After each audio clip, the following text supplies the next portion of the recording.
Yay! Hello, my friends. Welcome to the What's in the Makeup chat. Let me redo what is going on here. Hold on. I had to fix some things, and I think I'm fixed now. How we looking? Can you guys hear me? Can you see me? I'm a little over that way, a little too far, but, it is what it is. I don't think, there's anything crazy going on over there. No, it's just nail polish. Be alright. How's everybody doing? Welcome to the What's Up in Makeup chat. This week we're going to be talking about makeup vocabulary. Again, last week we started it. I was at my mother-in-law's house. We had some connectivity issues. So we're going to continue that because it was starting to cut out and it was getting frustrating. So if you watched that one, then I apologize that it was kind of going in and out. It was out of my control, but I do apologize if it was frustrating to watch. So hopefully the chat will be better today. I am back home, obviously, so hopefully it'll be better. All right.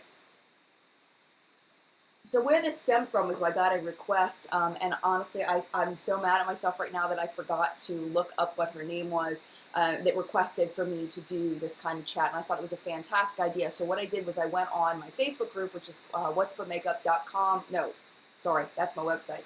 I only got about 4 hours of sleep last night, so I'm going to make a lot of mistakes, I'm just warning you, but I'll probably correct them.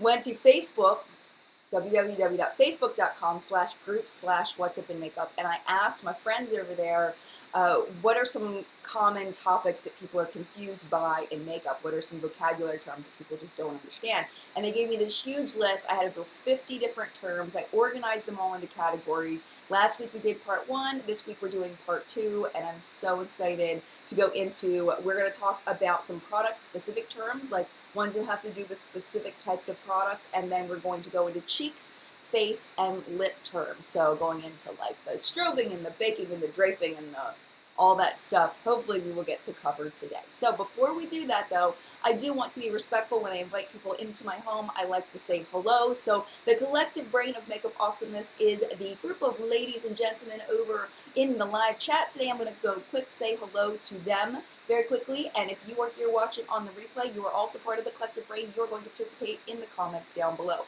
By the way, we do these chats pretty much every Sunday morning at 10 a.m. Eastern Time. Next week we will not have a chat because I'll be at Generation Beauty in Los Angeles. But we're going to talk about this week, and we're going to say hello to the people that are here this week. So this week, Sophie was in the house first. Good morning to Sophie. Good morning to AJ. Thank you so much for the tip on the name. I really appreciate it. She says she's prepping to host a baby shower in her home today while she's watching, so wish her luck. Good luck. I'm sure you'll do a fantastic job. Little baby bottles strung everywhere, little crazy little games. And are you tasting the baby food? Are you doing the diaper on the baby challenge? I've been to so many baby showers. Being a teacher, I went to a lot of baby showers. Good morning to Makita. Good morning to Allie. They're having an ice storm today. Stay safe, Allie. Fiza, hello to you. Pray for me, guys. I have an exam tomorrow, Fiza says. Good luck on your exam tomorrow. I hope that you do very well. I'm sure that you will. Study, girlfriend, study. The Gold Digger is here. Good morning to you. Roxanne is here. Denise and Redheaded for Trouble. Aspen is here. Catherine Downing. Check out her YouTube channel. Brianna is here. And Afton Farm 63's name is Lee. I have to put that in my head because there are no clues in your name that your name is Lee. All right, I had a friend in elementary school, middle school, and high school. Her name was Leanne Lee, and she spelled it exactly the way you spell it, Lee. Afton Farm Lee. Maybe Lee went to a farm. I don't know. I'm going to have to memorize it somehow. I have to do some kind of word association. I'll try my best to remember that. Nadine, good morning to you. She's got her coffee and her homemade egg McMuffin. She's ready for the chat. That's awesome. Trish is here, and Lee's talking back with that. That's funny. Banshee Muse. Megan Wharton is here. Thank you, Megan, for all the work you do on the show. Kay, good morning. I did an interview with Kay on her podcast years ago. I love Kay.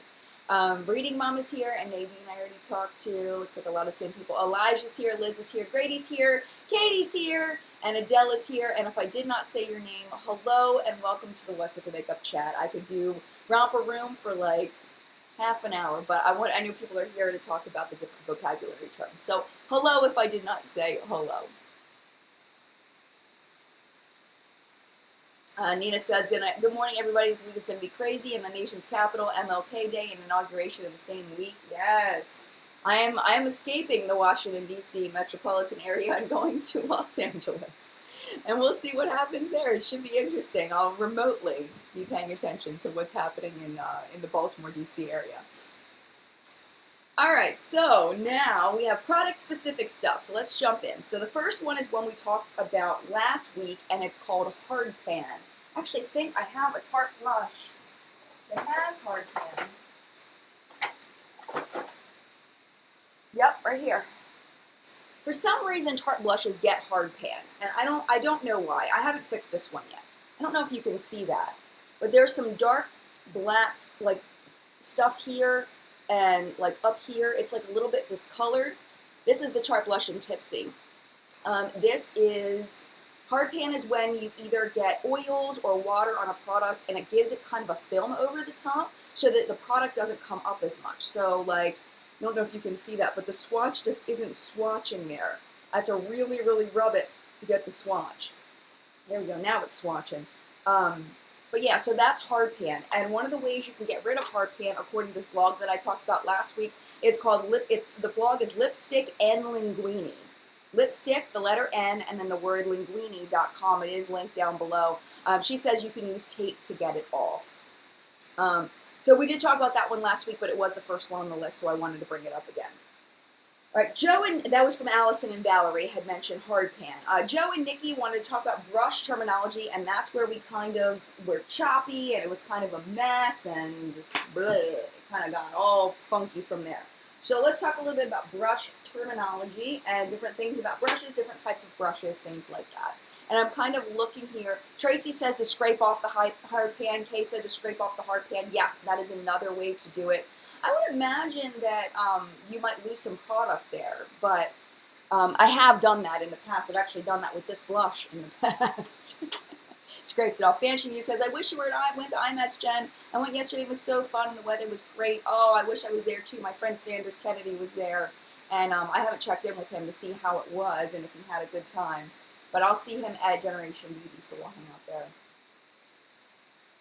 Liza says, Hard Pan is actually heartbreaking because you discover any old product and you remember loving it, but you go to touch it and your heart breaks. Totally agree. Totally agree. Mary says, some products get Hard Pan without you getting moisture on it. I don't know if that's from like moisture in the air, like if it's exposed to air somehow or something. I don't know. Or maybe it just gets old, like the chemistry, then it gets old. But I'm pretty sure that this is from like oils in the skin. That's my thought. I don't know. Maybe I'm wrong on that. It's definitely possible. Kay says, I love Sanders. He's such a good person. He really is. I'm not backing up every single decision he's ever made in his entire life, but from hanging out with him for the past 3 years, 4 years at different events, 3 years? I don't know if it's 3 or 4 years. At different events, he's just a fun guy to hang out with, and I really enjoy hanging out with him. So anyway, all right. So brush terminology. So the first thing was, what do we call this metal thing right here? Okay, it's like, the metal part of a eyeshadow, of a makeup brush or any kind of painting brush is called what? All right, it's called the ferrule. Okay, it's like Will Ferrell. That's how you pronounce it. That's the way a makeup artist pronounced it. To me, that's the way that I pronounce it. But yeah, it's called a ferrule. Baka Flower says, are you having a meet and greet at Gen Beauty? No, I'm not officially having a meet and greet. My channel is not large enough for a meet and greet. But I will be walking around, so if you find me, definitely come up and say hello. Brady's doing her nails. All right, so anyway, this is called ferrule. Mary says, ferrule, I know the word, but not the spelling. Yeah, I'm not sure how to spell it either. But the metal part is called the ferrule. And the biggest thing that you need to know about the ferrule is you should not get water inside of here, because everything that holds the brush together is inside the ferrule. So you do not want to get water in there. So when you clean your brushes, you want to make sure you clean them facing down and dry them facing down if possible. At the very worst, you want to dry them laying down flat. You never want to dry them this way. They have the brush holders where you can dry them facing down. That's the best way to do it, so if the water doesn't get inside. But if you have to, you can lay them down this way. Even if you can set them on something and have them at an angle is really much better than laying them flat. So The ferrule is what this piece is called. There's different types of brushes, and I could do an entire video, and I have done an entire chat on different brush shapes. But just to kind of give you just a little bit of an insight into different brush shapes and what they're called, this is called a C-shaped brush, this one right here. This is typically used for packing on color. I don't particularly like this one for packing on color, but the ones that I like are shaped more like this, that are a little bit, have a little bit more bristles. I like the ones that are a little more dense in how many bristles they have. I also like the ones that taper down, because when you have a brush, a taper means that the brushes are cut at an angle so that the tips of the bristles, you can see more of them, almost like when you get your hair tapered, how it kind of is at an angle. So there's more bristles exposed as opposed to a brush that is cut flat, because you have to remember that the product sticks to the top of the bristle. It sticks to the very top. It doesn't stick to the flat part of the bristle. You're only having product stick here. So if you have it tapered down where it's cut at an angle, the product is going to stick all the way down the taper instead of just on the top. So that's why I like the ones like this that taper down, because I feel like they pick up more product. I don't like these as much. They're just not my favorites. But those are usually used for packing on shadow onto the lid. Now when you have brushes like this, these are blending brushes. These can be used to put color up into the crease or to blend color up into the crease. The less they move, the more the more product you're going to be able to get. That doesn't really make any sense. Hold on a second. Let me rephrase that. The less they move, the easier it's going to be to move the product around on your eye. If they're super fluffy, they're really just for blending out very softly. You're not going to be able to move the product as much because the bristles are going to be flopping and flopping all over the place. But that's also a type of blending brush. I personally like the ones that are a little bit thicker and a little bit shorter and a little more dense, so that the product moves a little bit easier. So those make me very, very happy. Pencil brushes are these here. They are very, they look like little pencils. These are really good for lining the lower lash line, detailing up into the crease. Stippling brush is one I get asked a lot. What's a stippling brush? I don't know if you can see here. This is probably the most famous stippling brush in all of YouTube land. This is the e.l.f. Small Stipple Brush. It's amazing. You can see that some bristles are longer than others. Hopefully you can see that. That the bristles are longer than others here. It kind of starts there, like it's all dense here, and then some of the bristles are longer, these white bristles here. What I use this for is for cream products, like cream blushes, cream contours, and it just kind of picks up less product. Remember what I was saying about the more bristles that are, you can see the tops of them, the more product it's going to pick up. So a stippling brush is going to pick up less product, which is what you want with a cream product, because you can go to clown face really, really, really easily. It's pretty fantastic. Supposedly Wendy had a great idea. Let me scroll back and see what Wendy's idea was. She says she uses a hairband on a towel rack. I have seen a lot of drying racks that are homemade like that are wonderful. You take one of those like dish racks, and you put rubber bands on it, and you crisscross them like a grate, and then you push your brush up inside. So I've seen a lot of those. You can Google pictures of those. I don't have a picture of that, but you can Google pictures of that. Fan brush is for, I use it for highlighting, you can use it for contouring. When you get a fan brush, you want to get one that's not too thick and not too thin. This is my favorite. I feel like it's perfect. It's just the perfect amount to pick up lots of product without picking up too much. It's not so wide that it just takes up your entire face. It's just really good for targeted application. This is by Eve Pearl. It's my favorite, favorite, favorite. I did have, I think I pulled it out of there. Hold on, I have it here. Hold on, here it is. Okay. This is a flat top kabuki. These are used mostly for foundation. I really like these for foundation. You can see it's got the flat top. This one's by Royal and Langnickel. And I just dot my foundation on my face, and I blend that with the flat top kabuki. I don't know why it's called a kabuki. I didn't look up and research why it's called a kabuki, but this is called a flat top kabuki. Let's see, what else? So this one people have asked about. What's a kabuki? That's a kabuki. This one's really funny. This is a spoolie. People say, what's a spoolie? This is a spoolie. Looks like this. And this is used to brush out the eyebrows. Some people also use it to comb out the lashes, but I personally use it to Brush out the eyebrows, which I did not do this morning. Like I said, I got about 4 hours of sleep last night. I was busy all day yesterday at my nephew's birthday party, and I wasn't home to edit all day. Usually I stay home Saturdays and edit, but it was my nephew's birthday, and he doesn't live super close. So I did that yesterday and ended up staying up super late editing What's Up in Makeup for today. She Diary says, my favorite is the $1 kabuki from Shop Miss A. Nice. That's a good deal from Shop Miss A. I'm surprised it doesn't fall apart from Shop Miss A. They're a very, very discount place. I always get nervous to order from there. I always feel like it's going to fall apart, but I guess it's only $1. Megan says, I have yet to find a brush for foundation that I actually like. I always get streaks or I don't like the coverage. Yeah. And that's what a lot of people have complaints about now that the beauty sponges are so popular. People like that finish so much more than using a brush that a lot of people have just religiously switched over to the beauty sponges. So, let's see. Stephanie says Japanese theater is kabuki. I guess maybe it was from like the makeup that they use in Japanese theater. I mean, I know kabuki is Japanese theater, but I didn't make the connection until you just said that. Who was that? Was that Megan? No, that was Steph. Yeah, Steph. Poor Steph coming in with the brains. I need Steph as my second brain. Megan says, I brush my eyebrows before I brush my hair. That's too funny. Whipley says, good love from Australia. Love back to Australia. That's awesome. Catherine Downing wants to know if I like Makeup Junkies. Yes, Makeup Junkies is one of my favorite brush brands. You can get them on Amazon. It's spelled Junkees. They sent me some brushes a while back, and oh my gosh, I love them. It was probably about a year ago. They sent me brushes. They're amazing. Janelle says she just bought some, and she really likes her Beauty Junkies brushes. Yeah, they're pretty awesome. Not everything on Amazon is junk. It's pretty good. All right, let's move on. So natural versus synthetic brushes. Synthetic brushes are just not natural hair. They're like a plasticky kind of substance that they that they make. This is a synthetic brush. Natural hair brushes, I believe this is a natural hair brush, I'm pretty sure. Usually they're made out of either squirrel hair or goat hair. Let me see if this one is. No, this one looks like it's a natural hair, but I don't think that it is.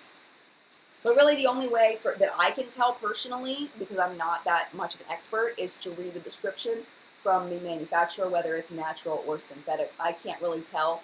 And Jillian says, never use the e.l.f. fan brush, it sucks. I think the one that I'm thinking about from e.l.f. is very, very, very thin, and it was not good.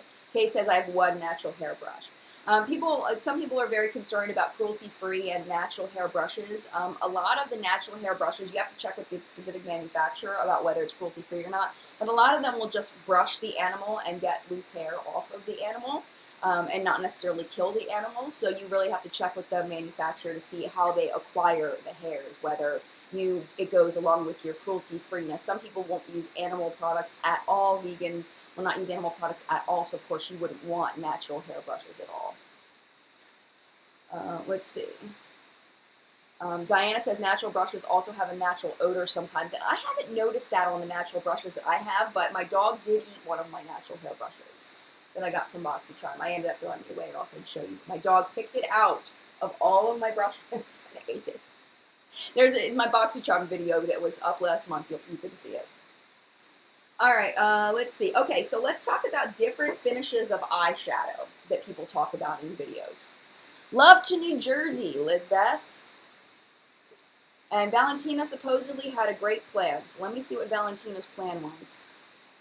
She says, now I need a coffee because I see Jen drinking hers. Yes. I would not be functional without my coffee. I am so sleepy that I actually left my coffee downstairs. I went down to get it twice and left it down there twice before I realized that I left my coffee. I'm just a mess today. All right. Aspen says, oh, Sam. All right, so different finishes of eyeshadow. The easiest one is matte. Matte means that it's completely flat with no shimmer or sparkle. This is the Urban Decay Naked Basics 2. It is one of my favorite matte eyeshadow palettes. It's amazing. Matte is flat with no shimmer or sparkle. Going into satin finish eyeshadows. Right here in the Chocolate Bar palette, these are satin finish. They just look like a piece of silk or satin. You know, they don't have any sparkle in them, they don't have any glitter, but they have that kind of a shine to them. Let's see, what else? We have satin finish. We have, do I have them listed down? Shimmer. Okay, when I say something that's shimmer, I think of something that has, it's kind of satiny, but may have a little bit more like very finely milled glitter in them. These I would consider shimmer. No, yeah, no. I don't know, some people would say these are glitter. But when I think of glitter, I think of something that has even more chunks in it. But these, some people might consider glitter, they might consider those shimmer. Let's see, duochrome. So shimmer is, when I think of satin being the least amount of, like, kind of like the next up from matte. So matte, then satin, then shimmer. And then duochrome is kind of its own animal. Duochrome means two distinct chromes. So this is a Kat Von D shadow called Off the Road. You can see that it's got two different colors in there. It's got the green and the brown. That is a duochrome. It's the easiest one for me to show you. Makeup Geek has a lot of beautiful duochromes. Let's see, what's next? Foiled shadows. Okay, a foiled shadow is like these from Colored Rain. I did do a full review of this palette, but you can see these guys right here. Hopefully you could see in that, the brown and the green. I was just looking back at the replay of the Kat Von D shadow. These are foiled. You can see they're a little bit chunkier looking. Like if you look at it compared to like the, let me see. Let me pull this up. Next to the Kat Von D. So this is more of a satin finish. And you can see it next to the foiled, hopefully, and see the difference between them. Let me swatch. It's very soft. And it just looks like a piece of aluminum foil that's colored. You can also foil your eyeshadows, which means to add either water or Fix Plus to a shimmer shadow or a satin shadow to give it this kind of look. And that's called foiling your eyeshadows, but this is already foiled without having to add any product to it. They're very, very, very soft. How's the chat doing? Okay. Shimmer is less metallic than foiled, but more shiny than satin. Yes, exactly. You got it. You got it. Okay. Iridescent. Some people say that this is not iridescent. I feel like it is iridescent, but some people say they're not. Especially this one here is very iridescent. This is the Kat Von D Alchemist palette that I just did a review on this week.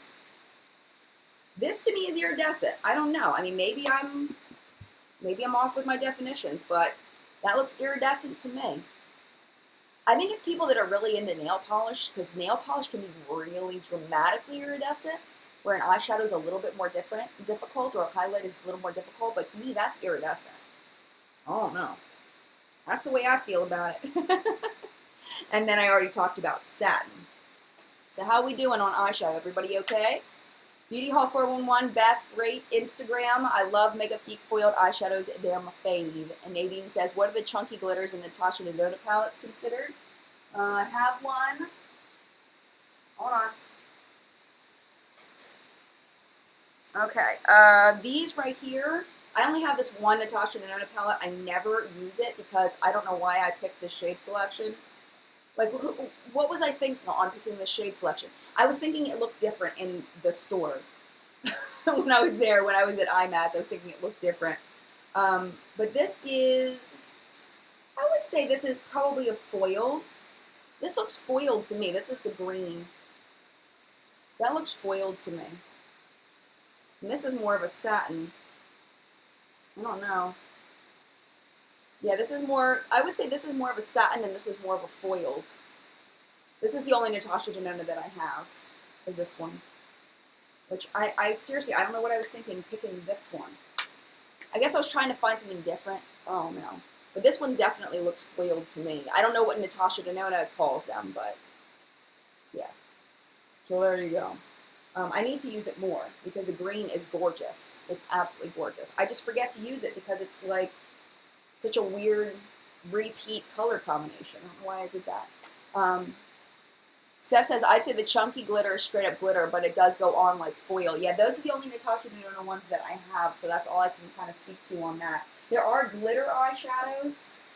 Let's see what Urban Decay's. Yeah. Okay, this is the original. I don't use this anymore. This is the original Urban Decay Vice palette. So like this one right here has like straight up glitter in it. This one is one of my least favorite. This is called Armor. And it's just got glitters in it. So that would be a glitter shadow. There's even glitterier ones than this. This probably isn't the best example of a glitter. But glitter shadows would just be like a base of powder with a lot of glitter in it. A better example would be the Urban Decay Moon Dust shadows. Those have a lot of glitter in them. So, Elise says she calls them expensive. Yes, that is very true. It looks like Gold Waves and I were on the same wavelength with the Urban Decay, reaching for Urban Decay. I didn't find the best example of a glitter, but it's kind of self-explanatory on that one. Polishes that keep my heart says, at least in nail polish world, duochrome tends to be more opaque and iridescent and tends to be a topper to darker colors. Yes. Agreed. Absolutely agreed. Cheyenne says, I love the Natasha Denona shadows, but they're so high maintenance. See, I don't have a whole lot of experience with them because I just have that one little palette and I've used it maybe 4 times. It's very sad. So, you know. Yeah, Midnight Cowboy. Katie says, I feel Urban Decay Midnight Cowboy is a glitter eyeshadow. Yes.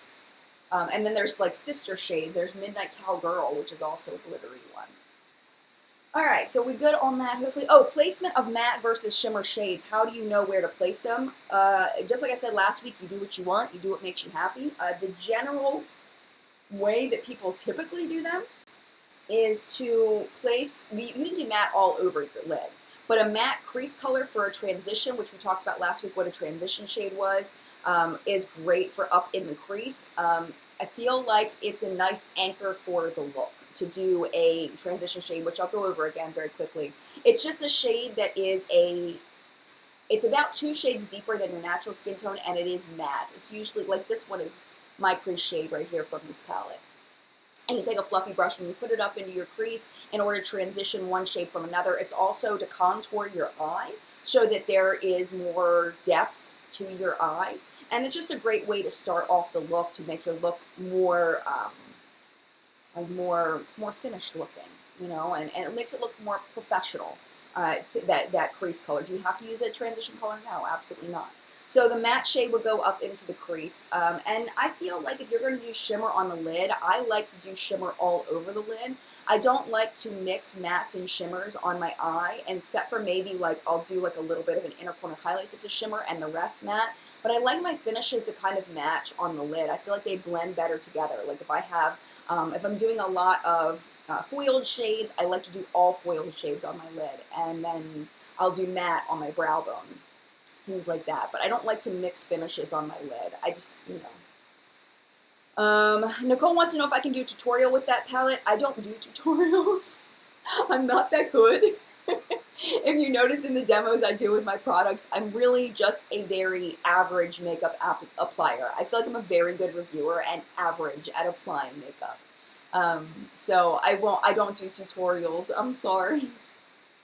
Mama Shauna says, using a transition colors up my eyeshadow game tremendously. And I've heard that from a lot of people. Goldwave says, I like glitter only on the lid. Yes. And I feel like I haven't seen many looks where people do a matte lid and then do glitter like up here. To me, that doesn't look very nice. But I guess if you're doing something really artsy, it could look good.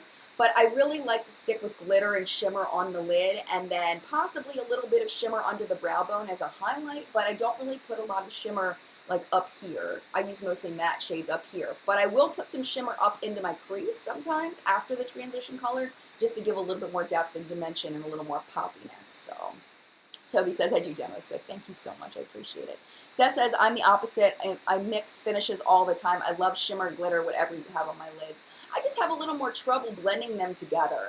Maybe, Steph, I believe in my heart that you're probably just better at it than I am. Foxy Newbie Black says, if you have hooded eyes, depending on what kind of hood you have, I put cut crease just above my natural crease. Yeah, I'm not very good at that stuff. A cut crease is, we talked about that last week as well. Let me pull up my picture of a cut crease. It's when you do, I just have to show you, hold on. I just have to flip through all the pictures I took this week. My daughter was in a spelling bee this week, so I have to flip past all of her spelling bee pictures. She got 5th place in the spelling bee. I was very proud of her. Cut crease, there it is. So here's the picture of the cut crease and how that looks. Cut crease is just you see that dark brown line? That's the cut crease. You can do one line, you can do two lines. It just means that you've kind of sliced across your lid with a deep shade. So, there you go.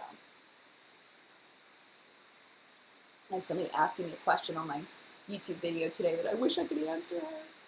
I'll answer her later though. Let's see. I'm just reading the stuff here. So that's a cut crease. I have not ever tried a cut crease before. One day I'll try it, maybe. Oh, thank you for the sweet comments about Lila. I appreciate that. That's very nice of you. All right, so that's that. I'm going to talk about foiling. Depotting. What does it mean to depot? To depot is when you take a palette like this and you pop the eyeshadow pans out and you put them in something called a Z palette, or it's just a magnetic. It's like a magnetic flat cardboard thing, and it's got a lid that you can cover over top of it. I don't have a picture of a Z palette, and I don't have one around at easy access. But basically, it just means taking these out and then putting them all together in a magnetic palette.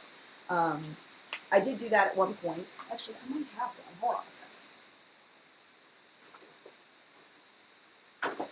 No, I don't have one at easy access, and I don't want to keep you waiting. But yeah, so it's just taking the eyeshadows out, popping them out, and putting them in. There's a lot of YouTube tutorials and Pinterest pins and blogs and things about how to depot eyeshadows. I did do it once with an Urban Decay palette, and I never did it again because I never ended up using the shadows that I depotted. But some people swear by it. They love to depot eyeshadows. All right, oxidizing. What does it mean when a product oxidizes? When you think about, okay, I'm going to go into food for a second. If you have a banana and you peel the banana and you leave it and you forget about it, it turns brown. Or an apple, if you cut it up, slice it up, leave it out, it turns brown. That's oxidation. It's when the oxygen gets to the whatever it is and changes the color of it. So sometimes people will say that a foundation will oxidize, a concealer will oxidize. Most likely you hear it with foundations. It just means that the color tone has changed. It doesn't necessarily mean a bad thing. It just means that it's changed because of its interaction with air, that the shade has changed. So sometimes that's a good thing because maybe your foundation color wasn't the right color until it oxidized, and then now it's good. I remember when I went to Generation Beauty in San Francisco, I talked to people at Milani, and the people at Milani were talking about how sometimes their foundation will oxidize, so you want to get a shade lighter than typical if you can, because it will deepen up a little bit as it oxidizes. Yeah, Bay says avocado. Yes, exactly. Some of them, Banshee News says it turns you orange. Sometimes it does turn orange, absolutely. That does make me laugh. But yeah, sometimes it will turn orange, which is a bad way for it to oxidize. But sometimes it just makes it lighter or darker. So Flory says, I depotted my Wet n Wild trios and I use it a lot. I could see that being great. If you've got a lot of little palettes and you want to put them all together in one big palette, that sounds like a great idea. Love that, Flory. Flory Sparks, definitely check out her YouTube channel as well. Aspen says, so many foundations oxidize me. I blame my oily skin. All right, Cakey, Veronica said. That was Virginia and Nikki. I haven't talked about the different people that have contributed to this. So we had Allison, Valerie, Joe, Nikki, Lupe, Shannon, Amy, Rayanne, Jamie, and Deb. Virginia and Nikki, I think I already said. No, I didn't say Virginia. Virginia, and then this one's from Veronica. What does cakey mean? Cakey is when people put on so much foundation that it looks like cake. That it's got that thickness to it, that it doesn't look like natural skin. And no offense, I do not mean any offense to this, but I need an example of what cakey looks like. And I have gone into MAC Cosmetics, and sometimes I find that the women that work, and men that work in MAC Cosmetics, sometimes have cakey foundation. That is my observation for the MAC Cosmetics that I have gone into. It's nothing against MAC employees, it's nothing against MAC Foundation, it's nothing against MAC in general. Just saying that that's something that I notice about some employees at MAC. It's just when you have a very thick layer of foundation. So our goal with foundation sometimes, if you are of the same mind as me, is that you want your foundation to look like natural skin. So cakey foundation is not seen as a positive a lot of times. In Instagram photos, it can actually look quite beautiful because you can really have that super flawless look. But there's when you have something that's so flawless that it ends up not looking like skin. So that's what cakey looks like to me. And Dirk Yang says, yes to the comment about matte cake face. I mean, that's just the way that I feel. So, I mean, I have a right to my opinion. And it's not all the employees at MAC, it's just some of them. So, hopefully no one's offended by that comment. But that's the best example I can think of, so therefore that's what I'm going to say. Okay, more eyeshadow terms from Liz, Nikki, Samantha, and Emily, such as fallout. What is fallout?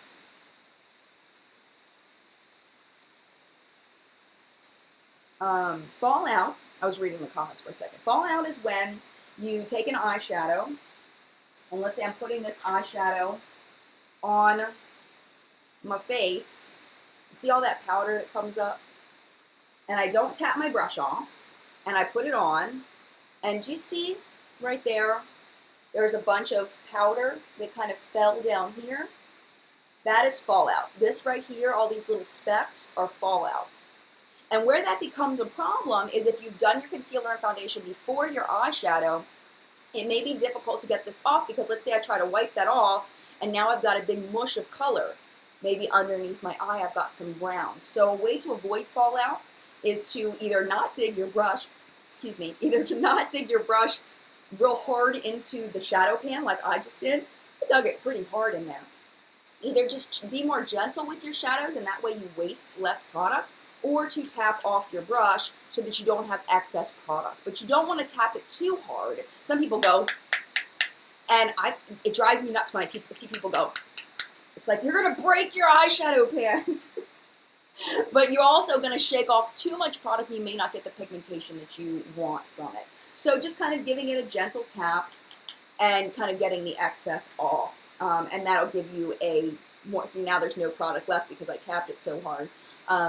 But yeah, it's kind of that medium. So that's what fallout is. Sorry, I'm stuttering so much today. I can't even speak. It's driving me crazy. Hopefully it's not driving you crazy.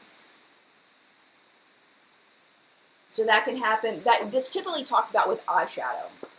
So Aspen says, I know I should do my eyes before my face, but I can't make myself do it. You and me both, girlfriend. Let's see.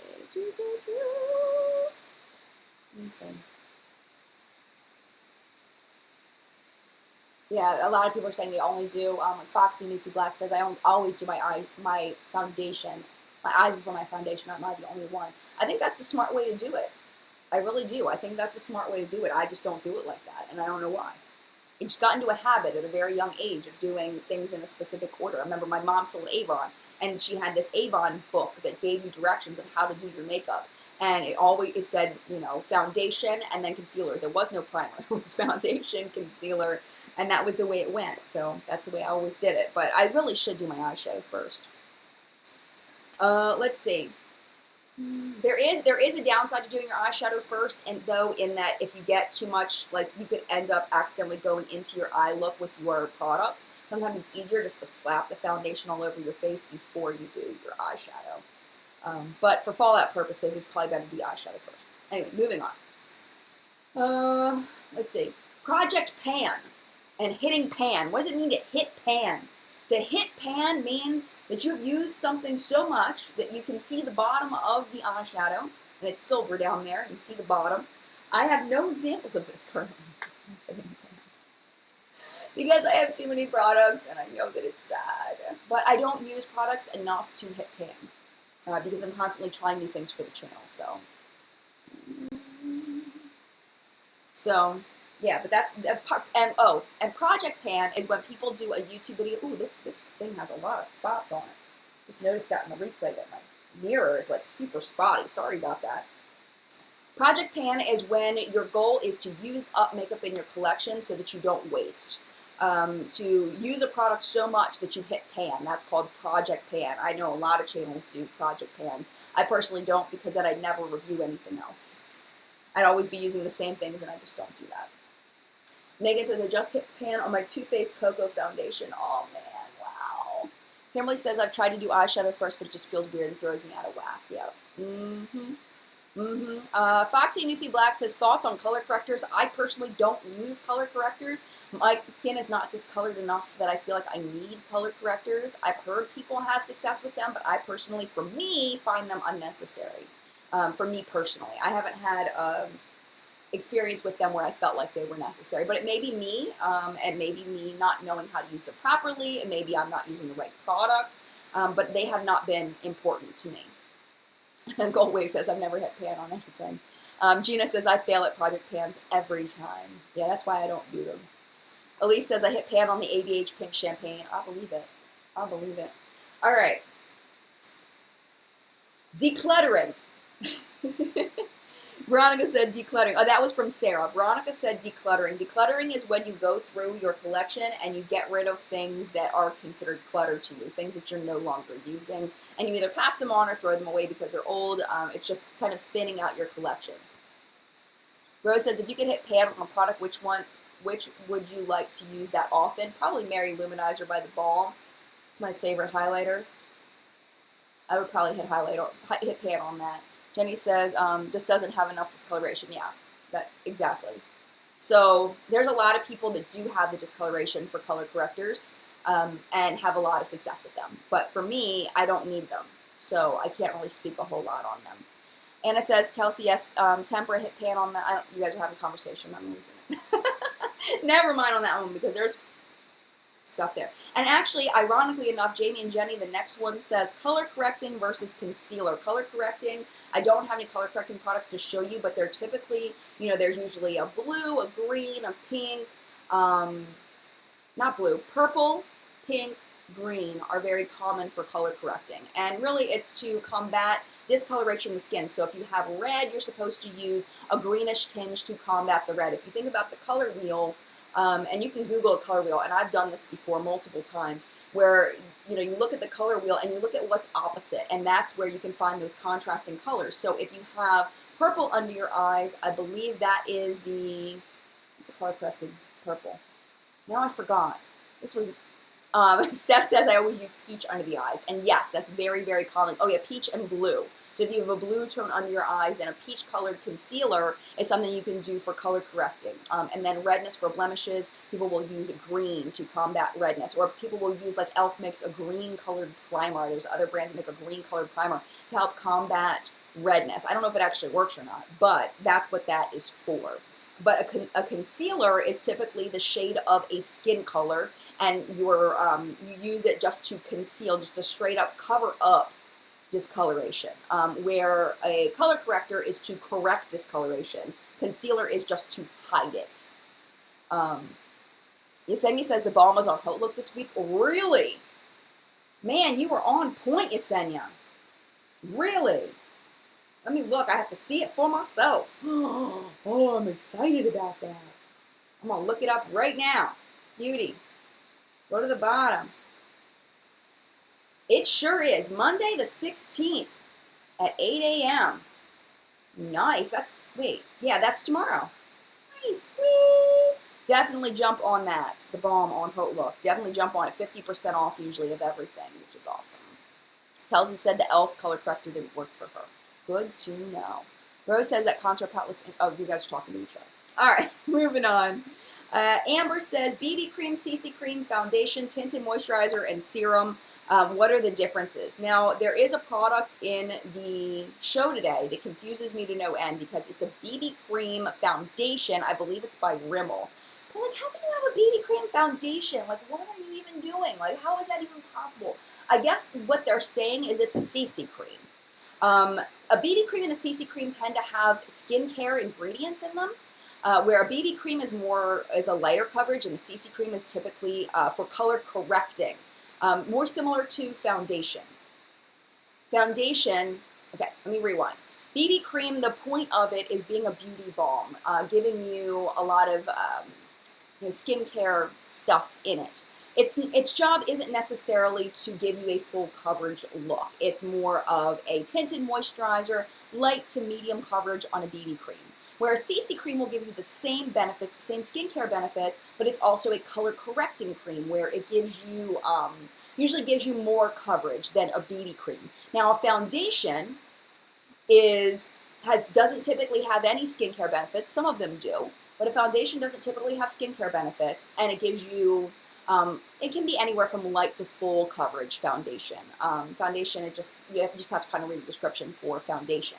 But this one is called a BB cream foundation. So I would imagine what they mean is a CC cream. But I don't know. Maybe they're just creating a new category.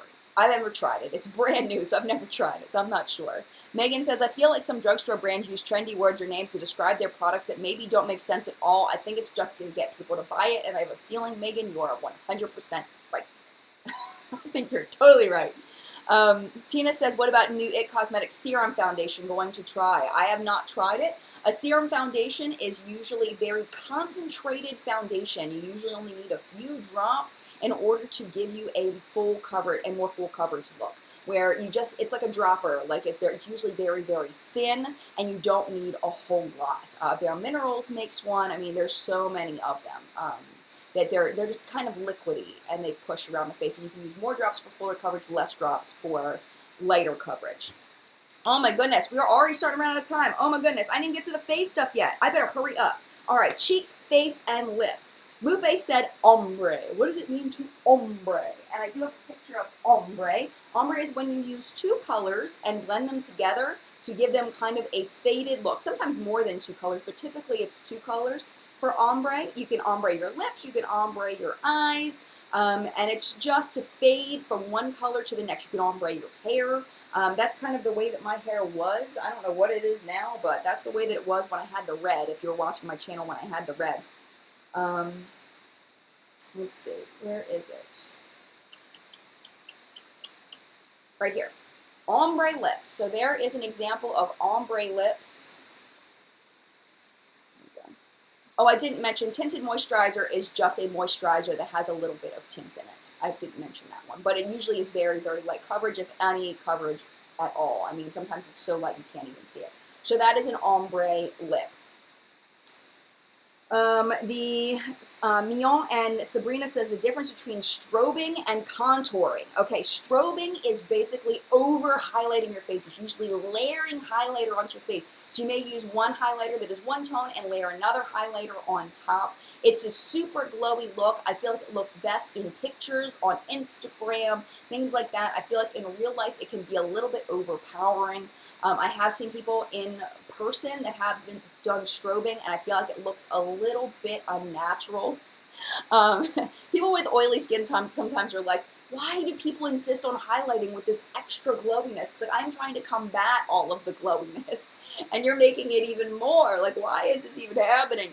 But that's what strobing is when you kind of over highlight and really get that very, very, very poppy highlight. I don't know if I have, here we go. There's the picture of strobing. And you'll see who that is. You should know who that is.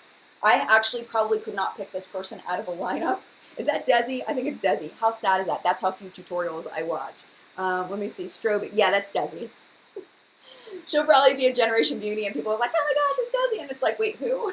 It's terrible. It's terrible. There's just certain genres of YouTube beauty videos that I just don't watch often enough to recognize people. And I know that's sad that she's like one of the most popular YouTubers on the entire planet, and I'm bad at it. So, but yeah, so that's strobing, and there's Desi, and this video is linked down below for you. Okay, bronzing. Lupe said bronzing. Oh, Rose supposedly had a good question. What's the difference between balayage and ombre? So let me show you. I actually have pictures of balayage. I'm getting my hair done balayage. Balayage. Balayage. I have to say it right. I'm getting my hair done balayage tomorrow. This is balayage.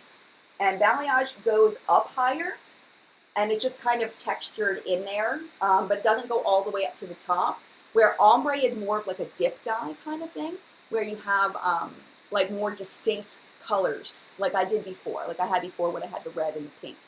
It was more distinct, where this is more blended. So that's what I'm getting.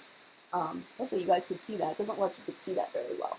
Let me see if I can get that to look a little better. So that's balayage. And I happen to have a picture because I'm bringing it to the salon. So anyway, okay, that was a hair thing. Bronzing. Bronzing versus contouring, Nicole, Maggie, and Joanne wanted to know, or mention, I should mention.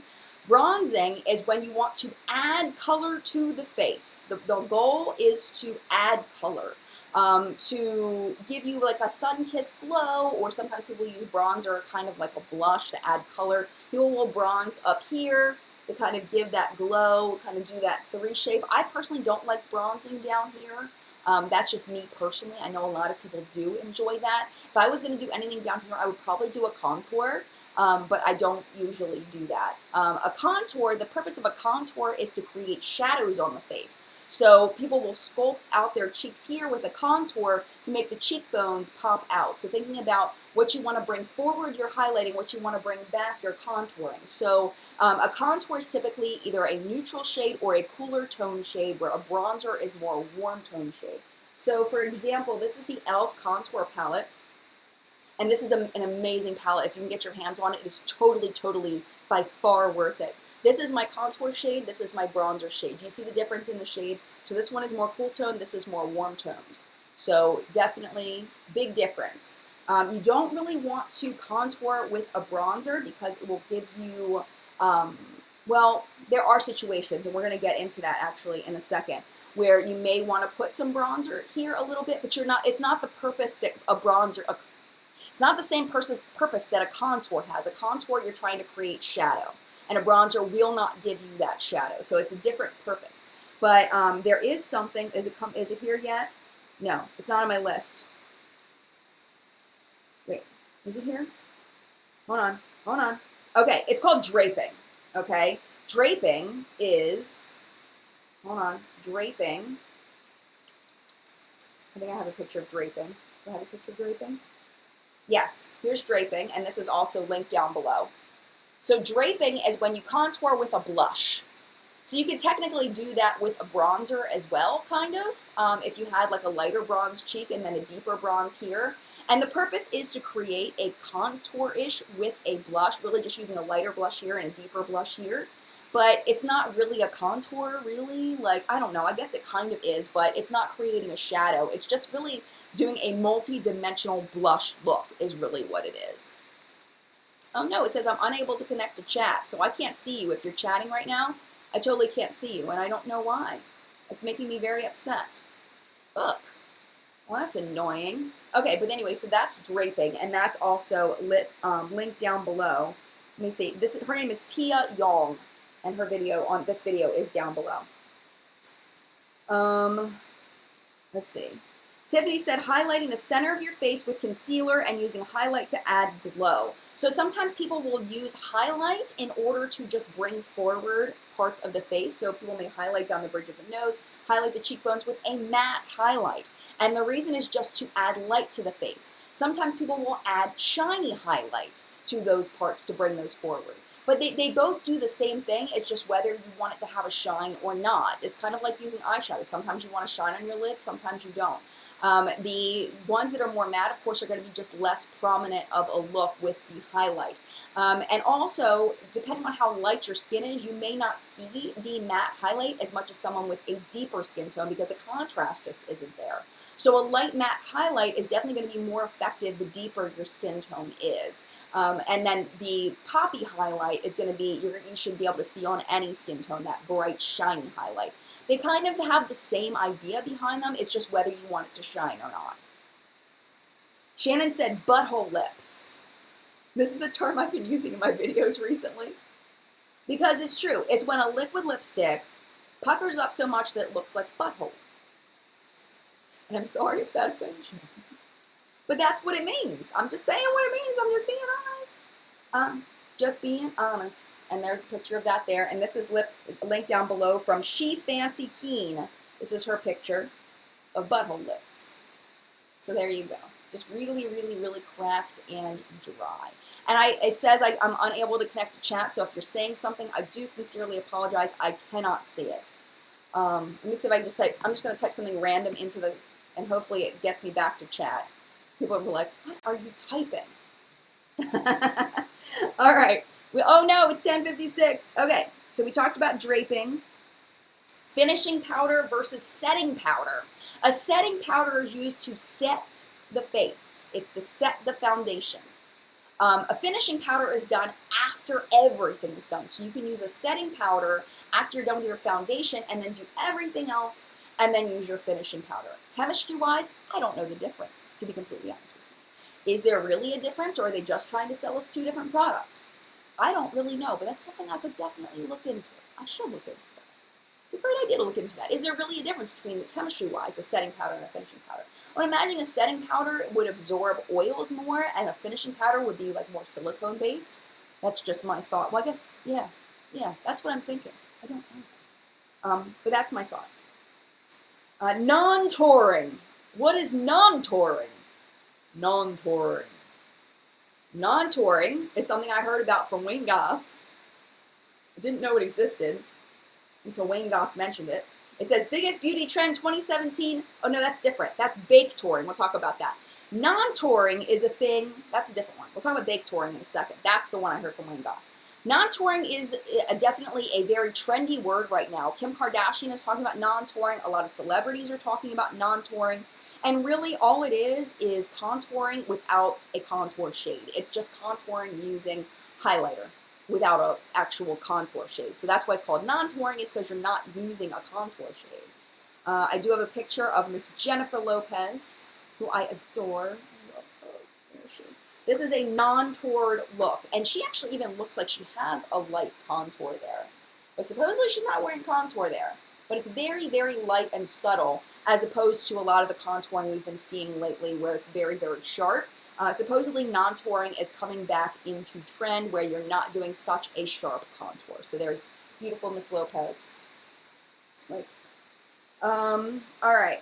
Hopefully you guys, I bet you guys are saying amazing things and I can't even see it, and it's making me so sad. Making me really sad. I hate that I can't communicate with you guys, but if I refresh, then I won't be able to, I'll mess up the whole thing. And we only have a couple minutes left. We only technically have 1 minute left, but I'm going to keep going because I only have a couple more things left. Bake touring. Always going to think of something. Okay, that's where Wayne Goss made this video about bake touring.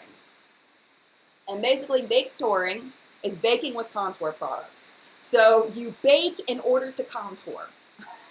So do you see where he's got it on the high points of his cheeks? He's got it underneath his contour. He's got it on his temples to bring those things forward. So using a very light powder to bake, meaning baking. I don't even remember what baking meant. Baking is when you pack on powder, and it's supposed to make your makeup last longer. It's supposed to give you more of an airbrush, flawless finish. So when you're baking a contour, you're baking lightly with the powder. Well, you're baking a light shade with powder in order to bring the high points of your face forward. So, but you can watch Wayne's video. I do have that linked down below as well. All right, 2 more things that we have, both from Nikki. Wayne says that it creates a subtlety of highlights across the face. Nikki says different types of coverages: full coverage, medium to full, light to medium, etc. It's my daughter's mom texting me. I'll get back to her in a second. So different types of coverage. When I talk about a light coverage, it means it doesn't cover up any discoloration. It may even skin tone just slightly.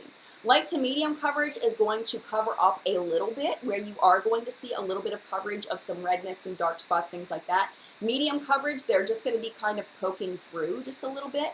And then medium to full, you're going to be able to barely see any freckles or any redness, things like, you probably won't see any redness at medium to full, but you may see some dark spots, discoloration, things like that. With full coverage, you cannot see anything. You can't see any redness, you can't see any freckles, any dark spots, any light spots. If you're dark and you have some light spots, you're not going to be able to see any of that because it's going to completely full coverage your face. So you have it's all just one. All becomes one in full coverage. And then the last one is different types of lip products. So I do have quite a few lip products here to show you. I have quite a few. Okay. I've dropped my lip gloss down. So lip gloss is one. Lip gloss is going to give you just a shine. Sometimes it does give you some pigment. This is the Read My Lips gloss by The Balm. This will give you a lot of pigment, but some glosses do not have pigment. But the point of a gloss is to give you shine. It's killing me that I can't see the chat.